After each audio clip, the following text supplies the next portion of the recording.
Mosaïque.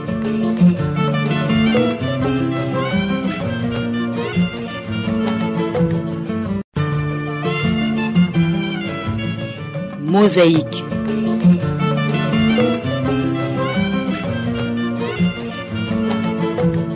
Bonjour à toutes et à tous et bienvenue à l'émission Mosaïque. Aujourd'hui, le débat se focalise sur le rétrécissement du marché d'écoulement des produits vivriers pour les agriculteurs qui ont investi dans le commerce transfrontalier après la fermeture des frontières burundo-rwandaises. Le gouvernement burundais a décidé de fermer les frontières avec le Rwanda le 11 janvier 2024. Après cette mesure, les agriculteurs des provinces frontalières du Rwanda qui ont investi dans le commerce transfrontalier se sont vus obligés de ne vendre leurs produits qu'au marché local. Ils disent que par conséquent, les prix de leurs produits agricoles ont chuté. Quels sont alors les produits qui étaient échangés entre le Burundi et le Rwanda avant la fermeture des frontières? Comment cette décision de fermeture affecte les agriculteurs qui ont investi dans le commerce transfrontalier? Actuellement, quels défis auxquels fait face cette catégorie de personnes? Quelle voie de sortie pour l'intérêt de tous? Voici les questions essentielles autour desquelles tourne le débat Mosaïque. Au plateau, nous sommes avec trois invités. Il y a Jean de Dieu Bigirimana, adjoint du représentant des commerçants transfrontaliers en province Cibitoke. Jean de Dieu, bonjour. Bonjour. Et bienvenue dans cette émission. Merci.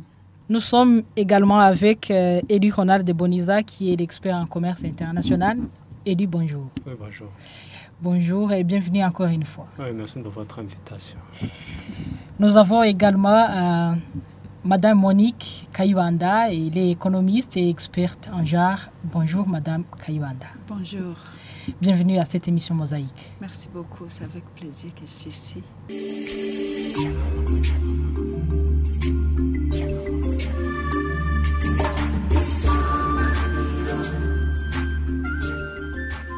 Pour ouvrir le débat Mosaïque, la première question s'adresse à Jean de Dieu Bigirimana, qui est l'adjoint du représentant des commerçants transfrontaliers en province Cibitoke. Et Monsieur Jean de Dieu, avant la fermeture des frontières, quels sont les produits qui étaient échangés entre le Rwanda et le Burundi? Les petits commerçants transfrontaliers font le commerce de mangue, des tomates, des oignons, des pastèques. Avant que le gouvernement interdise le transport des produits vivriers comme le riz, le haricot, le maïs, même les bananes, les petits commerçants transfrontaliers faisaient ce commerce de ces produits aussi. Mais après la mesure du gouvernement, les produits qui transitent le poste Roua, c'est les tomates, comme je l'ai dit, les tomates, les oignons, les pastèques, les carottes, les oranges. Donc les produits périssables. Oui, oui. Mais mes questions pour l'expert en commerce international, Élie Ronald de Boniza. Seriez-vous au courant des produits qui étaient échangés entre le Burundi et le Rwanda qui proviennent de l'agriculture? Oui, merci de votre bonne question. J'étais au courant des produits, bien sûr, qui traversaient la frontière et des produits qui faisaient objet de notre commerce d'exportation. Il y avait entre autres, comme notre confrère l'a déjà souligné, des oignons, des carottes, des mangues, des pastèques. Et c'était vraiment des produits de grande importance pour la consommation de notre population. Et s'il y avait un surplus de production, vous comprenez immédiatement que nous saisissions l'opportunité d'exportation. Mais aujourd'hui, comme l'État ou le gouvernement a pris une décision de stopper, de fermer les frontières, il y a plus de pratiques d'exportation et d'importation de ces produits ou de vente de ces produits à l'extérieur de nos frontières. En tant qu'expert en commerce international, pourquoi même avant la fermeture, le gouvernement avait suspendu d'exporter certains produits vivriers? Ah oui, c'est normal. Ce n'est pas seulement ici au Burundi, même dans d'autres pays, ça se fait. Et ça dépasse, c'est parmi les objectifs du gouvernement, suivant les résultats attendus, les résultats obtenus en production. Il se pourrait qu'il y avait beaucoup de produits, au moins de produits, la soca on essaie de voir ou de limiter les produits qui doivent traverser ou les produits qui doivent venir de l'étranger. Dans ce cas, c'était pour éviter qu'il y ait de la malnutrition, de la famine, et aussi que notre population ait quelque chose à manger. Parce que tout ce que le gouvernement fait, c'est pour qu'il y ait une amélioration de la vie de notre population. Et vous comprenez directement qu'il doit prendre de telles décisions pour l'intérêt global de notre population et du pays en général. Je reviens vers vous, M. Jean de Dieu Bigirimana. Vous êtes l'agent du représentant des commerçants transfrontaliers en province de Cibitoke. Comment cette mesure de fermeture des frontières affecte les agriculteurs en même temps commerçants transfrontaliers? Merci. Cette mesure de fermeture des frontières burundo-rwandaises affecte beaucoup les commerçants transfrontaliers. Et ça a des conséquences énormes, non seulement pour les commerçants transfrontaliers, mais aussi pour les gens qui usent ce poste frontalier. Et les petits commerçants transfrontaliers ont beaucoup perdu. Pourquoi? Parce qu'ils avaient investi dans l'agriculture pour pouvoir acheter ces produits au Rwanda dans le but de s'améliorer dans la vie quotidienne.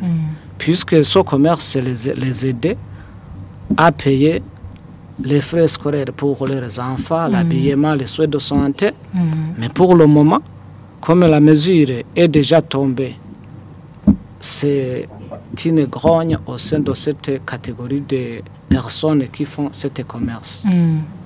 Et pour ceux qui ont, je dirais, des champs de tomates et qui sont déjà mûrs, que deviennent ces champs actuellement? Et vous savez que ce genre de produits n'ont pas une durabilité. Et les tomates qui étaient déjà mûres dans les champs, ils préfèrent venir les vendre ici à Bujumbura. À quel prix? À un prix très bas, parce que là-bas, il y avait au Rwanda, ils gagnaient beaucoup plus qu'ici au Burundi. Alors, ils avaient beaucoup investi dans les champs au moment où ils cultivaient ces tomates. Mais comme la mesure est déjà là, vous entendrez que c'est une perte énorme. Mais mes questions pour vous, Ronald de Boniza, expert en commerce international, et comment la mesure de fermeture des frontières affecte les agriculteurs qui ont investi dans le commerce transfrontalier? Oui, c'est décourageant, si je peux dire ainsi, pour les agriculteurs, parce que oui, ils ont investi pour créer les emplois. Notre économie, c'est une économie retournée sur elle-même. Des fois, nous produisons pour la consommation. Si un individu X ou un groupe d'individus arrive à faire quelque chose pour exporter, pour vendre au-delà de leurs frontières, il fallait les encourager. Il fallait prendre des mesures pour les encourager. Mais comme je l'ai déjà souligné, l'État a des objectifs globaux, a des objectifs qui sont au-delà des objectifs individuels. Dans ce cas, ils essaient de voir comment il n'y ait pas des inégalités sociales, même s'il y a une création d'emplois à travers ces individus. C'est décourageant, oui, bien sûr, leurs produits périssent facilement. Il manque un marché commun là où écouler leurs produits. Mais toutefois, il faut garder en conscience que demain ou après-demain, ça tombera à leur faveur. Mais jusqu'à aujourd'hui, vraiment, c'est une décision qui ne les encourage pas. Même question pour vous, Madame Monique Kayibanda, en tant qu'économiste, et comment cette mesure affecte les agriculteurs qui ont investi dans le commerce transfrontalier? Oui, merci. Ça affecte beaucoup. D'ailleurs, je ne regarderai pas de côté seulement économique, mais ça a aussi d'énormes conséquences négatives, si vous voulez, sociales. Parce que si quelqu'un investit dans n'importe quel domaine, on investit tout en sachant que le lendemain, on a un profit, on a un plus, on a une valeur ajoutée.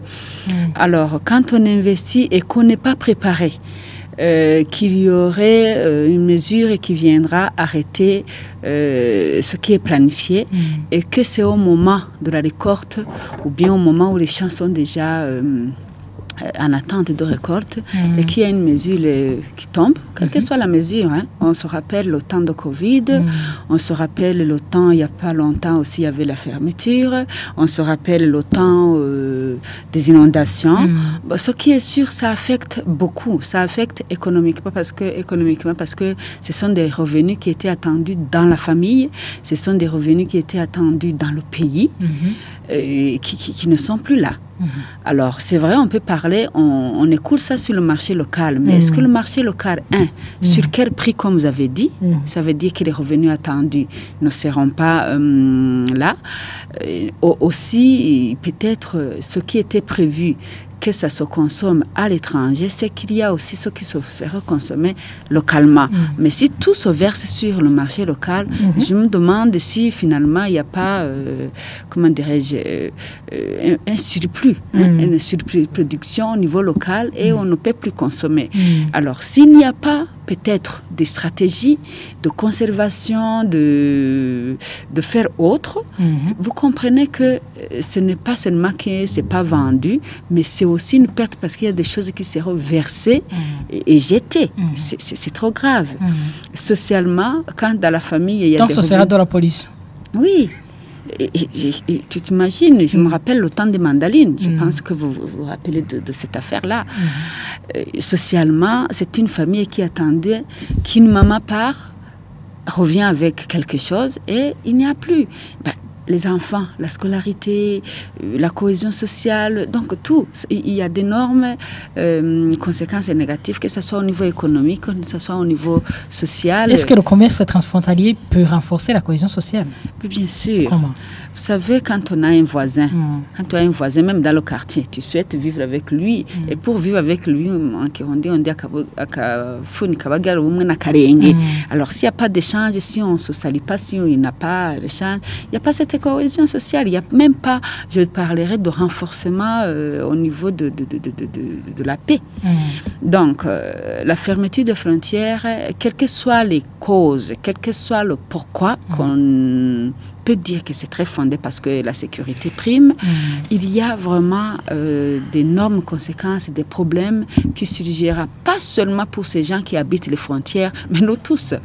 Ça nous touchera, ça c'est sûr. Hein? Ça c'est sûr. Madame Kayibanda, en tant qu'experte en genre, et comment cette mesure affecte de façon particulière une femme qui exerce le commerce transfrontalier? Oui, de façon vraiment particulière, parce qu'on n'ignore pas, si vous allez dans plusieurs bibliothèques, dans dans beaucoup de centres de recherche, il y a beaucoup qui ont publié sur ces femmes qui font le commerce transfrontalier, les bienfaits que ça leur a fait, les avantages, et que ces femmes ont déjà eu l'autonomisation de la femme.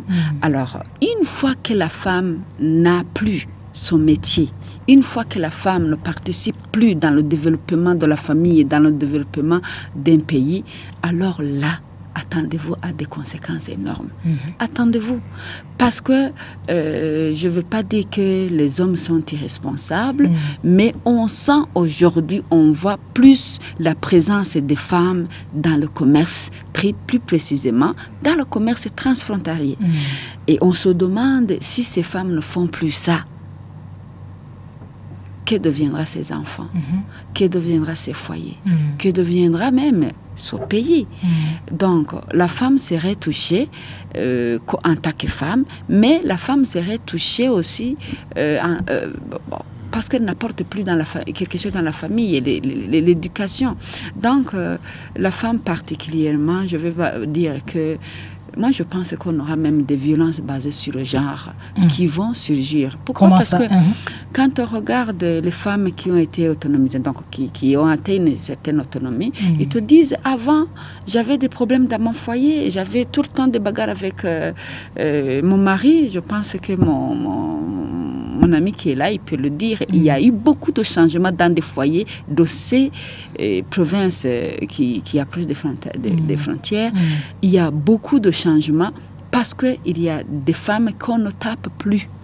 Parce qu'aujourd'hui, ils apportent quelque chose dans la famille. Il n'y a plus ces violences.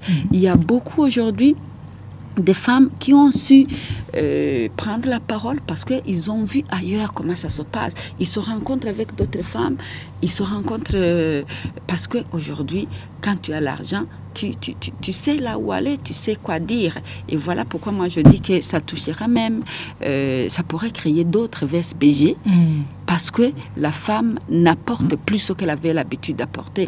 Ça c'est normal. Voilà.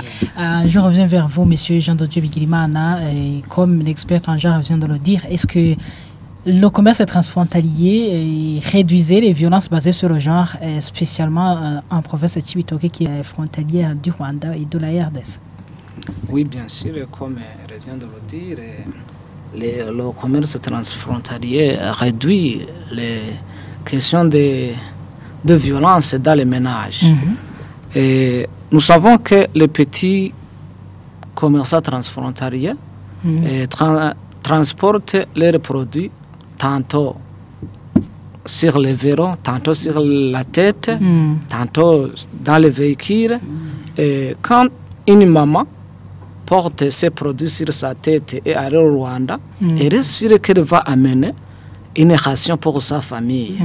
Mais aujourd'hui, si elle n'y va pas, c'est-à-dire que c'est un problème dans le foyer. Parce que les enfants vont demander, maman, qu'est-ce que nous allons manger? Et les enfants regardent seulement la maman parce que c'est elle qui est chargée de la nutrition de ses enfants. Alors, les maris, ils vont faire d'autres business, mais qui ne vont pas apporter de quoi à manger. Peut-être c'est un investissement à long terme. Mais les enfants regardent seulement leur maman et vont demander à la maman qu'est-ce que nous allons manger. Quand la maman n'a pas à dire, vous entendrez que c'est autre chose. À part le Rwanda, il n'y avait pas d'autres marchés d'écoulement des produits vivriers? Non, non. Alors que la province Cibitoke, frontalier de la RDC... Justement, mais les frontières burundo-congolaises sont fermées. Même si on nous dit que, oui, même si on nous dit qu'ils sont ouverts. Là-bas, nous avons des postes Buganda, postes Marambo, sont fermés. Les gens n'isent pas ces postes. C'est ici à Gatumba. Alors, vous comprenez que quitter Rugombo jusqu'ici et transiter vers le Congo, quand vous avez des produits sur la tête, c'est pratiquement impossible. Alors, c'est le Rwanda où on transitait facilement. Monsieur Eli Ronald de Boniza, vous êtes l'expert en commerce international. Est-ce qu'à part le Rwanda, il n'y avait pas d'autres marchés d'écoulement des produits vivriers en provenance du Burundi? À ce que je pense, surtout pour les gens qui vivent à côté des frontières indo-burundaises, je pense que le principal marché d'écoulement était le Rwanda. Aujourd'hui, c'est fermé. Peut-être on peut tenter de chercher ailleurs et négocier cette décision au niveau du gouvernement pour voir si on peut trouver d'autres marchés ailleurs, au Congo ou n'importe quelle autre localité. Mais pour le moment, je trouve un marché direct pour l'écoulement était au Rwanda. C'est vrai, si une telle décision est prise, on doit relever la tête pour voir si on peut faire autre chose, que ce soit ici au Burundi. Mais à ce que je sache, à travers les informations, les différents canaux d'information, c'est que le marché d'écoulement était le Rwanda. Le Rwanda, au Congo, peut-être par des moyens indirects ou par des distributions indirectes, mais le Rwanda était vraiment une position stratégique pour ces gens qui vivent à côté d'elle. Comme Jean de Dieu Bigirimana, un commerçant transfrontalier, vient de le dire, si les frontières qui sont proches de la province Cibitoke, qui sont en RDC, sont fermées et que les postes frontaliers burundo-rwandais sont encore fermés, y aurait-il une possibilité pour ces petits commerçants d'exercer leur métier ailleurs? C'est presque impossible si ce n'est pas la volonté de l'État de voir comment les faire sortir de cette situation. Parce qu'ils travaillent peut-être en groupe ou individuellement, mais ils n'ont pas cette possibilité de faire autre que cette décision prise par le gouvernement. Peut-être, ce qu'ils peuvent faire, c'est de chercher d'autres marchés ici locaux, mais si on a investi, si on a travaillé, si on a cultivé, on a mis tout pour faire tout ce que tu veux, pour faire tout ce que tu souhaitais à l'étranger, et que cette décision est prise, vraiment, vous comprenez directement que c'est une décision vraiment qui les encourage pas. À vous, Madame Monique Kayibanda, experte en genre, est-ce que pour ces femmes commerçantes transfrontalières, serait-il possible de continuer à exercer leur métier dans cette situation de fermeture des frontières burundo-rwandaises? Ça, c'est sûr, il n'y a pas de possibilité. Sur le marché rwandais. Bon, je voudrais d'abord revenir sur cette question de ce qu'il n'y avait pas d'autres ouvertures pour... il y a quand même des facteurs à ne pas oublier. La culture burundaise et la culture rwandaise, ils sont un peu proches. D'où une maman qui ne connaît pas le français, qui ne parle pas le swahili, il est très facile pour elle de vendre ces choses au Rwanda parce que je pense que le courant passe plus rapidement, plus facilement qu'aller au Congo. Deuxièmement, il faut voir aussi, bon, je le dis parce que je travaille beaucoup avec les mamans qui font le commerce transfrontalier et ces mamans te disent que les problèmes rencontrés sur le marché congolais, ce n'est pas le même problème que le marché rwandais, je le dis. Qu'est-ce qu'elles rencontrent sur le marché congolais? Je prends par exemple... bon, les autres chemins, je ne les connais pas, mais je prends par exemple, si tu vas au Congo, Kita-Chibitoke, ce n'est pas une seule frontière que tu traverseras. Vous le savez, il faut traverser Louwa et puis traverser, on appelle l'autre Kamanyola. Ça fait 2 frontières. 2 frontières, ça veut dire 2 procédures, ça veut dire 2 tracasseries, ça veut dire tous ces problèmes. Mais Kita-Chibitoke, tu es déjà au Rwanda, ça devient facile. Deuxièmement, quand je parle de culture, le Rwanda fait l'agriculture, le Burundi fait l'agriculture, mais le Congo, ce n'est pas aussi beaucoup comme le Burundi. D'où je sais, par exemple, au niveau de Kayanza, les provinces, plutôt les communes proches du Rwanda, il y avait des femmes qui venaient cultiver avec les femmes du Burundi et des femmes qui allaient prendre les terres au Rwanda, cultiver ensemble et ils vendront ensemble. Ça, je l'ai su au temps de Covid où les gens disaient « Oh, on avait cultivé ensemble, mais je n'ai pu plus aller, comment la récolte s'est passée ?» Et voilà, les choses sont tombées en l'eau. D'où alors, je pense que ça peut aussi arriver parce que cette écriture d'agriculture, de le faire de la même façon, ils pouvaient avoir des échanges de la main-d'œuvre, aller cultiver au Rwanda, aller cultiver au Burundi, pour qu'après vous vendez ensemble, etc., etc. En tout cas, ces échanges pour gagner quelque chose, je pense que ces provinces, c'est plus proche, c'est plus facile qu'avec le Rwanda. Alors, la question de dire comment ils peuvent faire s'il y a d'autres ouvertures, bon, vous n'êtes ça c'est sûr. Quand il y a un problème, il faut savoir gérer, il faut être stratège. Et je pense avec des choses qui nous est déjà arrivé, je pense qu'on y réfléchit. C'est pas la première fois que la frontière est fermée. Le Covid était venu, tout ça, je pense que ça nous a appris. C'est vrai qu'on n'attend pas toujours le mal, mais il faut penser à comment esquiver de temps en temps les menaces. Parce que les menaces, on ne les affronte pas, on essaie de passer à côté. Mais ce qu'on demanderait, c'est de voir vraiment des mesures d'accompagnement pour qu'ils ne s'arrêtent pas. Sinon, sûrement, des solutions qui ne sont pas très adéquates par rapport à ce qui devait être, peut être trouvé, mais la meilleure, ou bien ce qu'on demanderait, ce qu'on pourrait plaider, c'est que les frontières soient ouvertes pour que ces mamans ne tombent pas encore. Madame, on va revenir sur ces recommandations. Et je vous rappelle que l'émission Mosaïque continue sur Isanganiro. Elle se focalise sur le rétrécissement du marché d'écoulement des produits vivriers pour les agriculteurs qui ont investi dans le commerce transfrontalier. Nous sommes encore avec les 3 invités. Il y a Jean Dodieu, il est Bigirimana, l'adjoint du représentant des commerçants transfrontaliers en province Chibitoke. Il y a également Eli Ronald de Boniza qui est l'expert en commerce international et Madame Monique Kayibanda, économiste et experte en genre. Monsieur Jean Dodieu Bigirimana, actuellement, quels sont les défis auxquels fait face cette catégorie de personnes, les agriculteurs qui sont en même temps commerçants transfrontaliers? Et le défi auquel fait face cette catégorie de personnes, c'est une lamentation. Pourquoi? Parce que cette catégorie de personnes avait cherché des papiers pour les permettant de transiter avec ces produits. Et ils avaient donné beaucoup d'argent pour avoir ces papiers. Ces documents. Et ces documents sont coûtés combien? À peu près 1 million.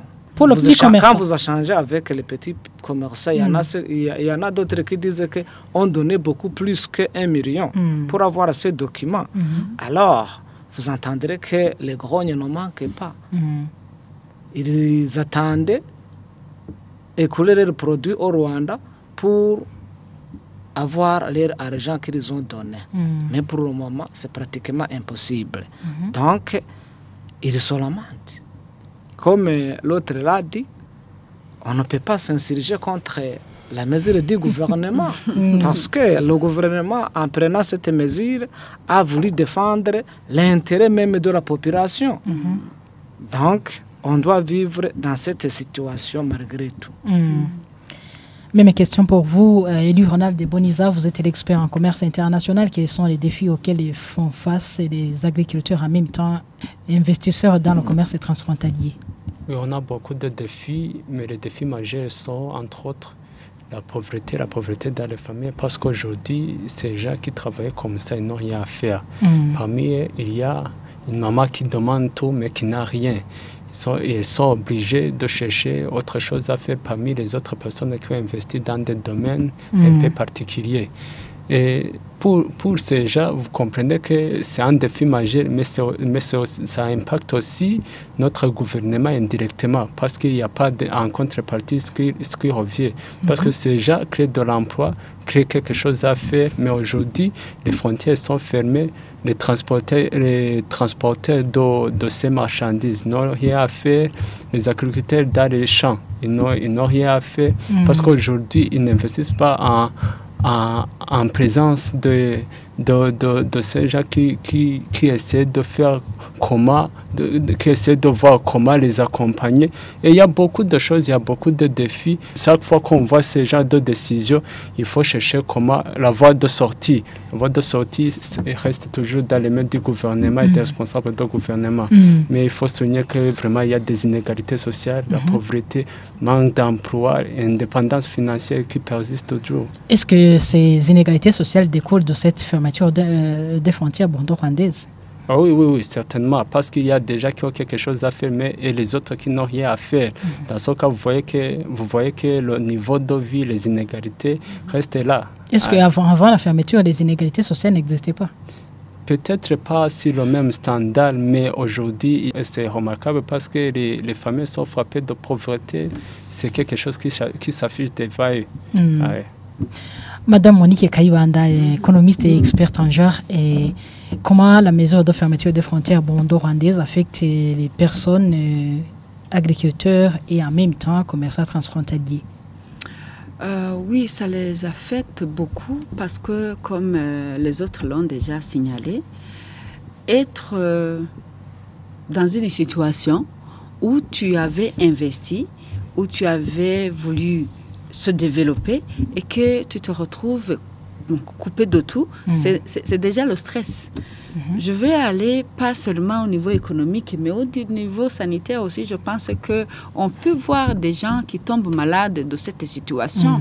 Vous vous imaginez, vous réveillez très tôt le matin pour récolter et aller au marché, et que tu te réveilles le matin et aller voir la récolte que tu ne sais pas comment gérer. C'est stressant, ça rend malade. Je ne sais pas s'il y a une recherche comme ça, mais certainement qu'il peut y avoir des impacts au niveau de la santé de ces mamans, parce que vraiment c'est stressant. Il vient de dire les inégalités, bien sûr. En fait, normalement, l'État, le gouvernement est là pour créer les opportunités de la population pour se développer. On peut se dire, quelles sont les opportunités cette fois-ci qui sont créées pour que ces commerçants transfrontaliers se développent. Quelles sont les opportunités qui sont créées? Alors, les défis deviennent que on a une menace qui est là, mais quelle est l'autre opportunité qui est créée pour le faire? Je sais que, par exemple, des voitures qui allaient au Rwanda, ils payaient dans les 75 000. La fois passée, on m'a parlé que c'est 200 000 parce qu'ils font tout le tour. Et je me demande... Aller-retour ou aller? Je pense que c'est aller seulement parce que... c'est devenu cher. Bien sûr, parce que ça fait tout un tour. Ou bien c'est prendre l'avion, ça devient cher. Est-ce que la personne avait calculé tout ça pour vendre ces choses? Nécessairement, non. Alors, ce qui fait qu'économiquement, ça appauvrit, c'est vrai, mais socialement, il y a certainement, comme ils sont proches, il y a des foyers qui seront cassés. C'est sûr. Par exemple, il peut y avoir un homme qui s'est marié avec une Rwandaise et c'était facile parce que le mari pouvait rendre visite à la femme avec le commerce, l'un sait qui va chez lui. Parce que quand on est dans des pays plus proches, vraiment ces liens, il y en a toujours. Bon, tout ça, c'est des problèmes. Et donc, les défis majeurs, c'est que ça gêne et qu'est-ce qui est fait pour remédier à ce problème? D'accord, la sécurité, ça prime. D'accord, les bienfaits pour la population, ça prime. Mais quelle est l'autre opportunité qui est créée pour que cela soit réglé, soit géré? La mesure, est-ce qu'il y a des sensibilisations de la population de pourquoi cela a été dû? Pour que les gens, quand même, psychologiquement, essayent de comprendre et qu'ils n'ont... comment dirais-je, et qu'ils arrivent à entrer dans le jeu et qu'on évite ces grognes qu'on est en train de lamentation, ça tue, hein? Ça tue. Et pas seulement les lamentations. Est-ce qu'il y a des mesures qui sont prises par exemple, dire, ok, vous n'aviez pas, par exemple, les marchés d'écoulement à côté de vous, à Sion, mais parce qu'il y a cette mesure, ceux qui n'ont pas de place d'écoulement, on va essayer de vous donner des places où vous allez étaler vos tomates, où vous allez étaler, c'est bien que vous en pensez, les plans de Rwanda. Peut-être il y a des personnes qui avaient pris des places dans des marchés du Rwanda. Aujourd'hui, ces places seront payées sans qu'elles soient utilisées. On devait réfléchir, ces places, est-ce qu'au Burundi, au moins, le gouvernement, en attendant que ça soit très clair, il y a des places qui sont réservées par ces commerçants qui devaient les transporter ailleurs. Donc, c'est ces problèmes sur lesquels on s'imagine et qu'on se dit les défis, les problèmes que ça peut créer, c'est au-delà de dire seulement de l'argent qui est entré dans la famille. Mais il y a ce côté social dont je suis en train de parler, il y a ce côté santé que nous ne devons pas ignorer, bien sûr, on ne devait pas ignorer, mais aussi il y a l'éducation des enfants. Il y a l'éducation des enfants parce qu'on peut trouver des abandons à cause des revenus qui n'entrent pas dans la classe. Et alors, ça serait limiter quelque chose, mais pour ouvrir d'autres conséquences très néfastes qui pourraient toucher la population. Nous ne refusons pas que on veille sur nous, la sécurité, mais que sera alors la gestion de ces problèmes? Quelle sera la gestion de ces problèmes? Vu tous ces défis déjà relevés, est-ce que M. Jean de Dieu Gilimana, en tant qu'adjoint du représentant des commerçants transfrontaliers en province de Cibitoke, qu'est-ce que vous recommandez comme voie de sortie? Comme voie de sortie, je demanderai au gouvernement du Burundi de voir comment négocier avec le Rwanda pour que ces frontières soient ouvertes. Dans l'intérêt, bien sûr, de la population. Sinon, si la situation reste ainsi, il y a beaucoup de problèmes, bien sûr. Et si le gouvernement ne trouve pas favorable vos doléances, est-ce que entre la RDC du côté Cibitoke, est-ce que il ne pouvait pas y avoir cette ouverture de ces frontières qui sont déjà fermées? Si le Burundi n'accepte pas mes doléances, je demanderai aussi au gouvernement de voir comment ouvrir les postes frontaliers du Congo et Congo et du Burundi. Qui sont proches de la province de Cibitoke, notamment celui de Marambo et celui de Buganda. Mais en commune de Buganda, on a appris qu'on est en train de construire un pont qui va relier cette province et la RDC. Oui, en commune de Buganda. Et d'ailleurs, très récemment, j'ai entendu parler qu'on aurait ouvert ce poste. Et je demanderai aussi au gouvernement de voir le poste de Cibitoke ainsi que de Rugombo pour bien sûr permettre à ces petits commerçants transfrontaliers de voir comment écouler leurs produits au Congo. Mais comme on l'a dit, nous avons un problème de communication. Certains commerçants qui transitent de là ne savent pas le français. Est-ce que le Kifulero n'est pas proche du Kirundi? Le Kifulero, c'est proche du Kirundi, mais c'est le Burundi. J'ai entendu peu de Burundi qui parlent le Kifulero. Oui. Ça aussi, c'est un problème. Donc, le gouvernement pourrait voir comment sauver la situation de ces petits commerçants transfrontaliers. Monsieur Eli Ronald de Boniza, vous êtes expert en commerce international. Est-ce que face à tous ces défis relevés, qu'est-ce que vous proposez au gouvernement? J'aimerais proposer, bien sûr, la réouverture des frontières. Mais ce n'est pas quelque chose que tu demandes aujourd'hui. Ça se fait demain. Peut-être ça peut créer quelque chose d'insécurité qu'on connaît pas jusqu'à aujourd'hui. Dans ce cas, l'État ou le gouvernement peut prendre des mesures d'accompagnement, peut-être des mesures de sécurité pour ne pas exposer la vie de ces commerçants, de ces agriculteurs. Mais avant d'y arriver, il faut que ces gens ou ces agriculteurs se mettent ensemble pour créer d'autres choses à faire ici localement, justement pour améliorer leur vie, pour manager leur vie de famille, leur vie financière, ainsi de suite. Parce que, comme Madame ici l'a déjà évoqué, umugayiga gucumbagira. S'il n'y a pas autre moyen de gucumbagira, si ce n'est que de créer d'autres opportunités ici à l'intérieur, mais si elle trouve d'autres opportunités à l'extérieur comme au Congo, elle peut facilement les saisir moyennant toujours un accompagnement du gouvernement. Mais jusqu'à aujourd'hui, ce que je peux souhaiter du côté du gouvernement ou de ces agriculteurs, c'est la réouverture des frontières. Madame Kayibanda, quelles sont les voies de sortie que vous pourriez proposer pour l'intérêt de tous? Oui, on ne peut que suggérer, il n'y a pas à recommander. Et on suggère tout en tenant compte de notre niveau de compréhension du problème.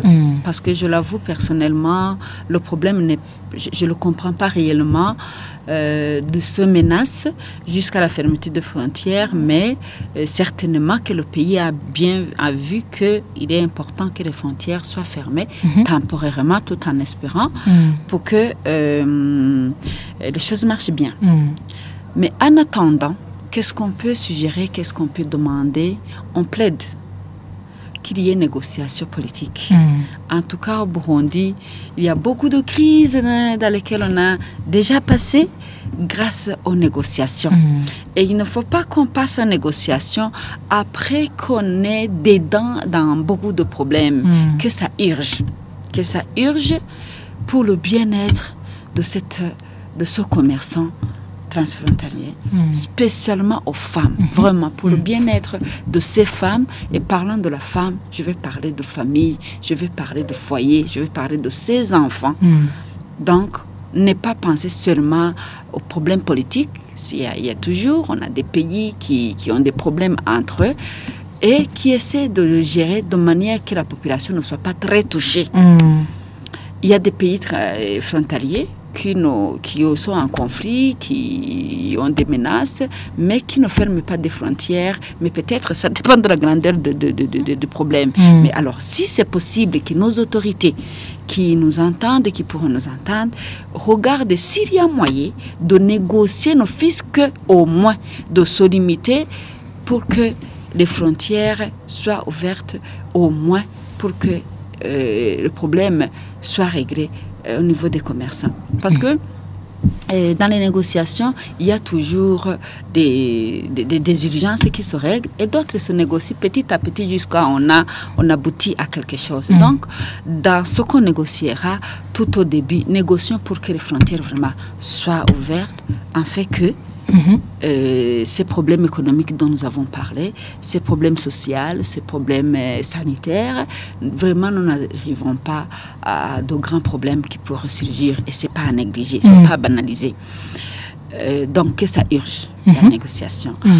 Autre suggestion, en attendant, s'il y a moyen de créer d'autres marchés, comme on est en train de le dire, notamment cette ouverture de pont, même s'il y a des limites de langue et de culture, quand même, il y a certains qui se sauvés et d'autres qui vont s'habituer.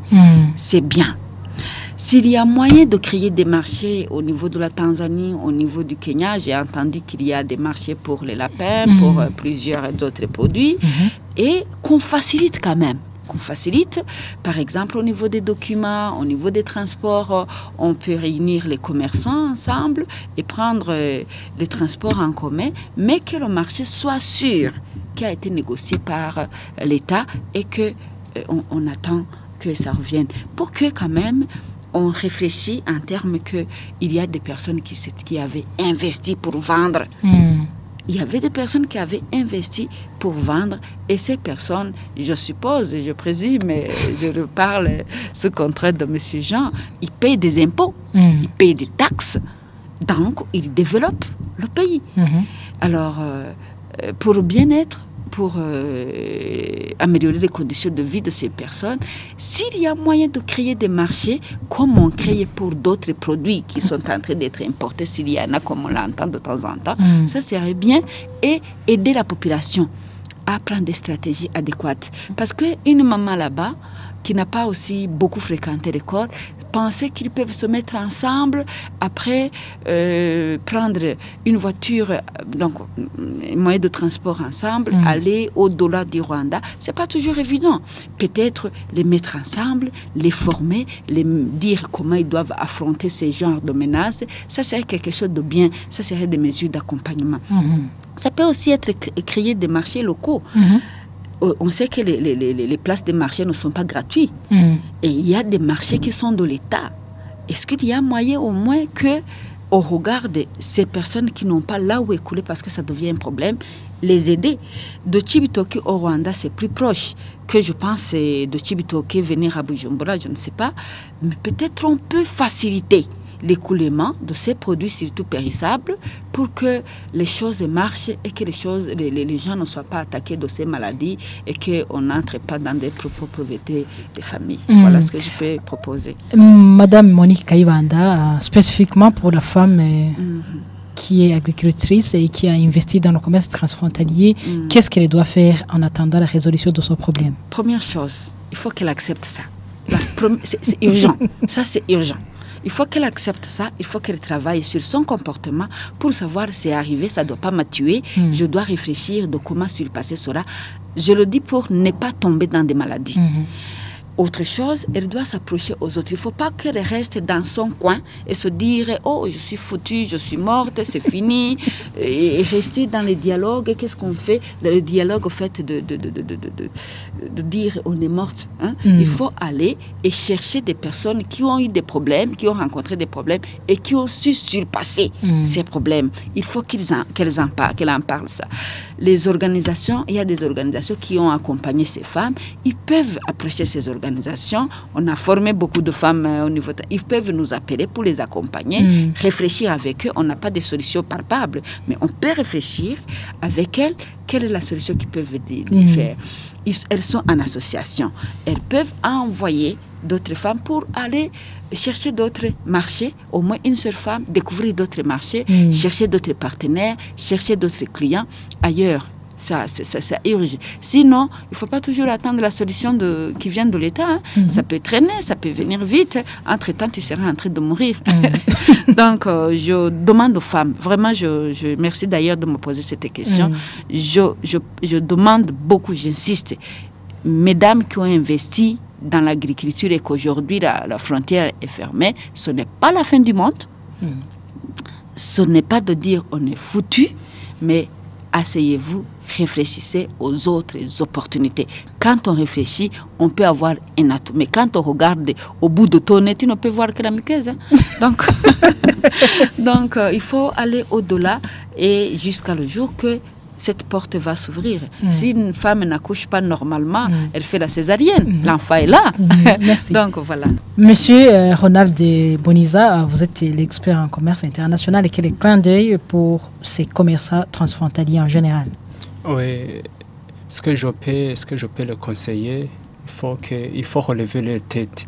Il faut relever la tête et chercher autre chose à faire et de ne pas voir que c'est terminé. Parce qu'après ça, la vie continue. La vie continue. Il y a d'autres opportunités qu'ils peuvent saisir convenablement. Même avant qu'ils fassent tout ça, ils avaient quelque chose à faire. Il suffit seulement de travailler, de retravailler leur tête, leurs pensées, de se mettre à l'évidence, de s'imposer à leur esprit pour ainsi voir aujourd'hui si c'est bloqué, qu'est-ce que je peux faire demain, qu'est-ce que je peux apporter comme solution devant ce problème qui nous frappe. Et deuxièmement, ils peuvent se regrouper ensemble parce que l'État aujourd'hui, le gouvernement assiste convenablement, très positivement les coopératives. Même si c'est passé comme ça, il y a une main qui est mise sur les coopératives. On essaie de développer des projets, peut-être des projets à caractère social d'investissement et le gouvernement va les assister, ça je suis sûr. Merci beaucoup. Et voilà, c'est pas ainsi que nous mettons un point final à cette émission Mosaïque. Le thème central était le rétrécissement du marché d'écoulement des produits vivriers pour les agriculteurs qui ont investi dans le commerce transfrontalier après la fermeture des frontières burundo-rwandaises. Nous étions avec 3 invités. Jean de Dieu Bigirimana, vous êtes l'adjoint du représentant des commerçants transfrontaliers en province de Cibitoke.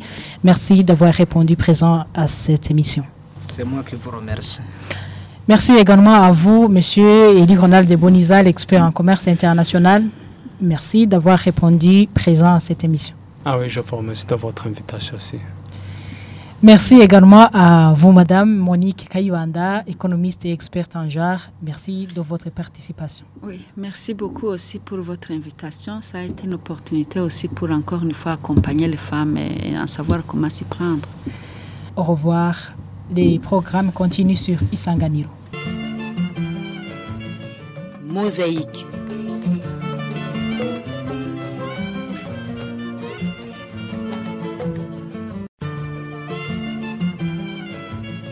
Mosaïque.